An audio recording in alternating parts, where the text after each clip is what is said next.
I've no problem with that in that sense. Hang on there a second, John. Yes, good morning. Quickly, yeah, go ahead. Look, Anthony's on the circuit, and he's been on with you many times, and he's like me, he is pro-life 100%. But I totally disagree with him this morning here. I think this lady that was on, she was very articulate. I think she was very humble in her approach, and she's, to me, at her age, if she hadn't made a partner, right, a woman is quite entitled to go down this road if she wanted. And I give her 100%. I belong to AIM2, and they're the only pro-life party in the Dáil, and we fully support a woman like this, because of the simple reason. So obviously she wanted a child, and want is the word here you have to underline. She wanted to have a child. She wanted to bring up a child, to love a child. And look, this idea that's down along the road, that the child will want to meet his father, it's up to the mother, which this lady is, and she sounded very articulate, repeating again. I think she will handle it the right way. She obviously, she wants to give life. She wants to have a child in her life to love and be loved by that child. And when that child grows up, look, the child will be glad that her mother, or his mother, went down this road and actually gave them life. Because that's the alternative.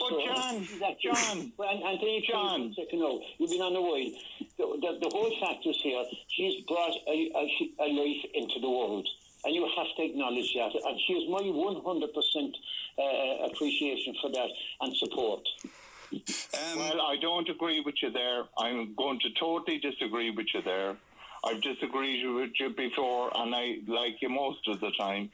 But I totally disagree with you, because you have to appreciate that the child, nobody is talking about the child. It's all about the mother.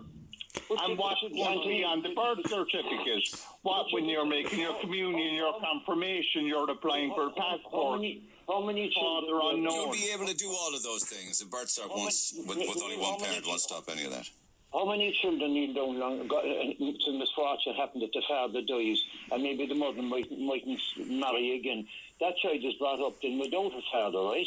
And that would say I understand that, but what are your thoughts then, for instance, on the dad in another country who goes into a sperm bank clinic, gives sperm and gets money for it?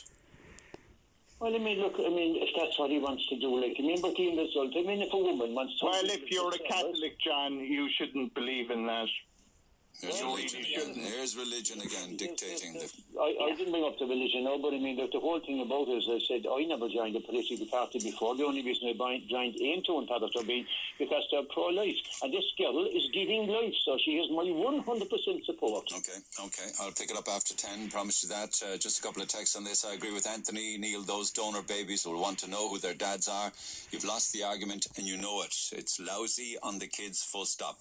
I'm guessing Anthony is single with no children. He's out of touch with reality these days. I'm a stay-at-home father. I would never leave my children, making sweeping statements about deadbeat dads.